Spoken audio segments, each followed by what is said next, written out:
This is India's most trusted fighter aircraft.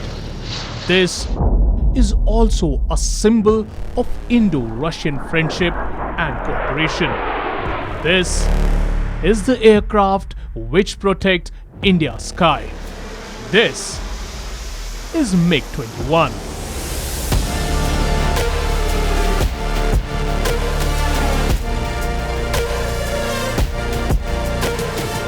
Last night, the Indian Air Force lost two of its fighter pilots after a twin-seater MiG-21 trainer aircraft crashed in Barmer in Rajasthan during a training sortie.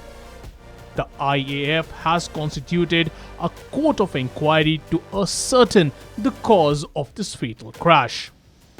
Last night's accident is the latest in the long list of tragedies that the aircraft has been involved in since its induction into the Air Force in the early 1960s. Today, in this video, we will take a look at this lethal war machine that has mostly been in the eye of the storm during the last decade or so because of its accidental crashing. MiG stands for Mykolaiv Gorbach Design Bureau of the erstwhile Soviet Union, and it is a supersonic fighter jet.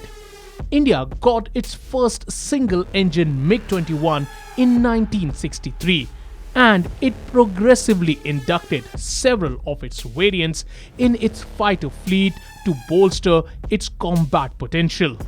The 1962 war with China and growing hostility with Pakistan had lent urgency to efforts to rapidly scale up India's indifferent military capability despite its cash-strapped economy.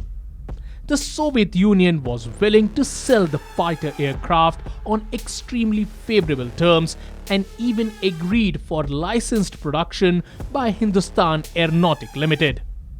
With this, it became the cornerstone of India's stronghold in Indian airspace. Although it has had quite a checkered career, the plane has been infamously christened Coffin Maker or Widow Maker. This was because of numerous crashes it has been involved in over the years.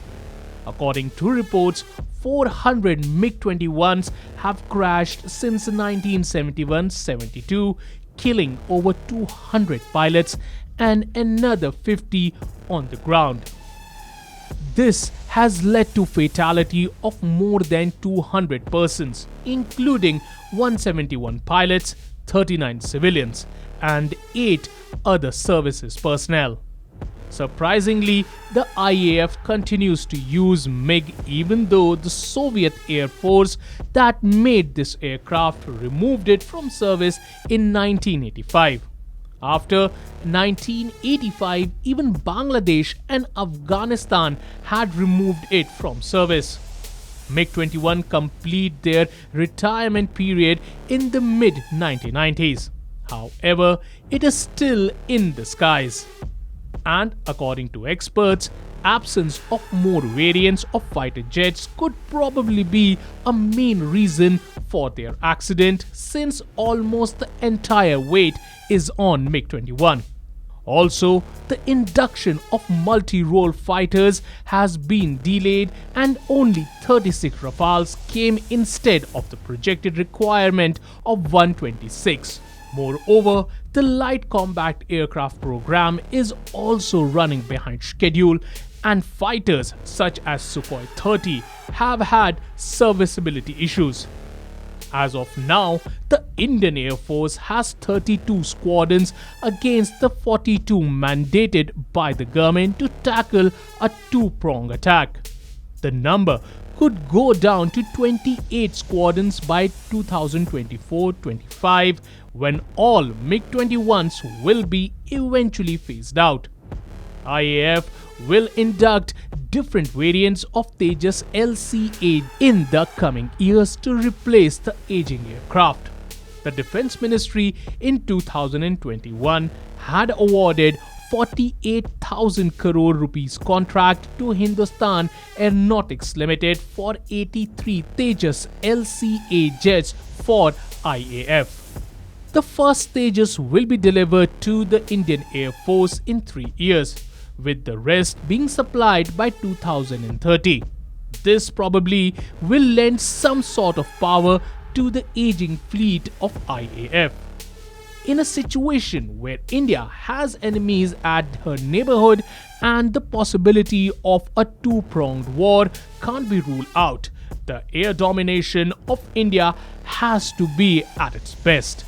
This is only possible with induction of more fighters who could be airborne for a considerable period with more lethal potential.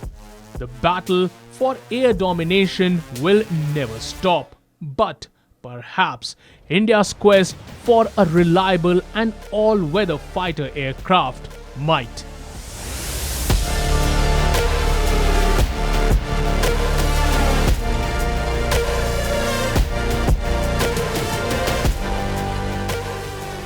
Subscribe to Oneindia channel and never miss an update.